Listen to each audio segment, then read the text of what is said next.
It's me, Adriana and Shannon from Transfer Pricing Solutions Australia and Singapore.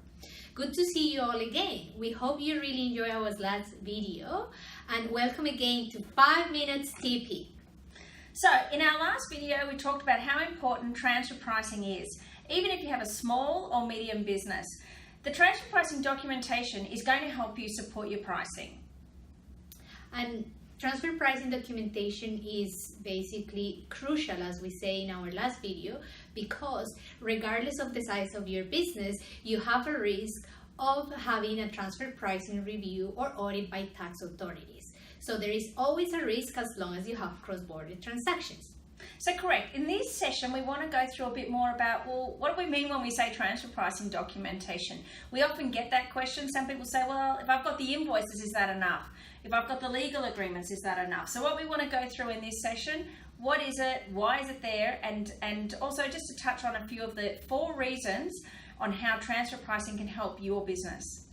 That's right, Shannon, because one thing that gets a bit confusing with transfer pricing documentation is that there is a lot of misunderstanding of what transfer pricing documentation is in practice.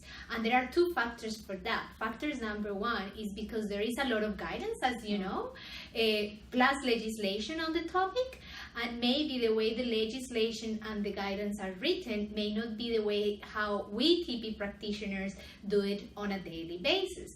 Now, the other reason that is a bit confusing is because there is a tendency to confuse the term TP documentation with TP policies and with TP agreement.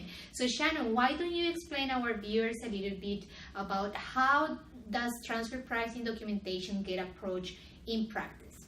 Okay, so transfer pricing documentation has 3 key parts. There's the company and industry analysis, the functional analysis, and then the characterization of the transactions.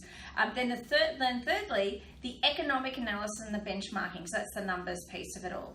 Okay, and Shannon, are you able to elaborate and summarize very briefly what each section means and the importance? Yeah. So the company and industry analysis, this is your opportunity to tell your story. So who's your company? How did the company come about? So was it something you started, that the business started from scratch in that particular country? Did you acquire a distributor, a third-party distributor, and evolve from there? And so the industry, how do you operate within your industry? Whether you operate in the mining industry or the textile industry, even if you, for example, are a distributor of wholesale equipment, it can be very 2 different expectations on the financial outcomes from those. So the company and industry is really talking about who's my company, what is it that I do, and what's the industry, and how does that impact my financial outcomes. So that's really what we're looking at in those areas. We then go on to the functional analysis. What is it you do in each of the locations, and who is it that does it?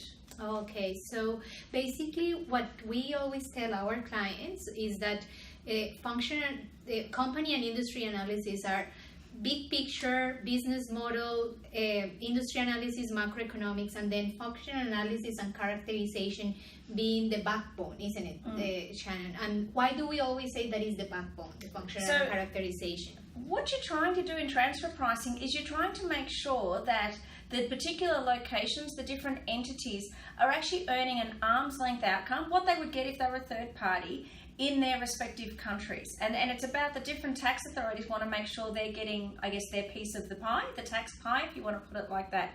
We need to understand what roles are being performed in the various countries. What's the value of those roles? So if you have 50 people in one country and 4 in the other, it doesn't mean that the country with 50 people naturally gets a higher financial outcome, because it could depend on the role and the value in the overall supply chain. So it's really understanding those, and I guess that's what we've talked about, where every company can be different, and it's really coming down to the facts and circumstances of each of the particular companies.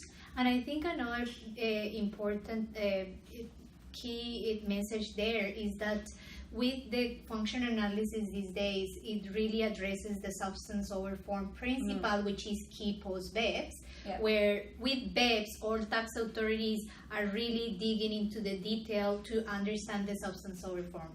That's correct? And that's with BEPS and the country by country reporting, where you're actually being required to disclose some of those types of information. And this characterization can be critical as to what is that entity or transaction. Maybe you've got an entity with a few transactions. How is it characterized from a transfer pricing perspective? Is it a distributor? Is it a distributor with providing extra value?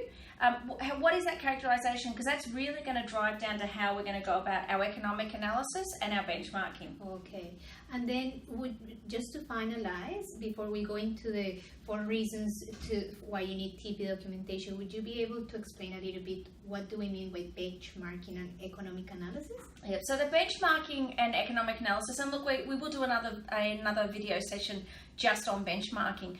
What we're trying to do is work out what would that pricing be if you were third parties. When you're operating as part of a multinational company, there are pricing that you're undertaking from a management transfer pricing perspective, but is that really arm's length? And so the economic analysis is about us going into what we call the databases. They're not they're not available just on the internet. You can't just Google to perform a search.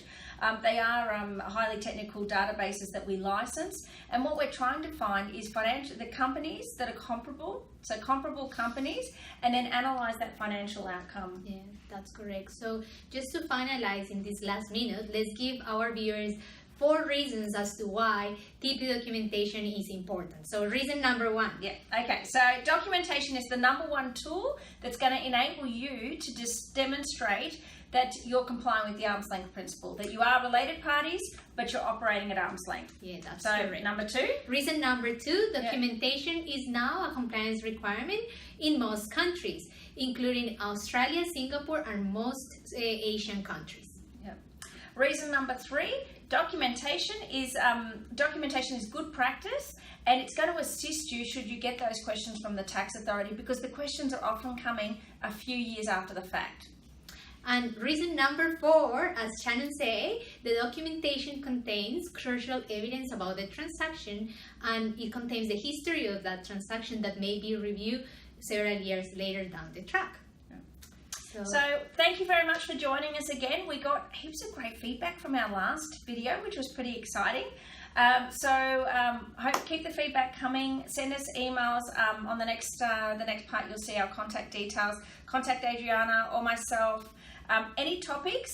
So we do actually have now quite a few topics that people have asked us to have a quick chat on. Our goal is to just basically answer everything in 5 minutes. So 5 minutes TP. Grab a coffee, watch a 5-minute quick chat on transfer pricing. So thanks again for joining us, and we'll see you next time. Thank you. Bye-bye. 5 minutes TP.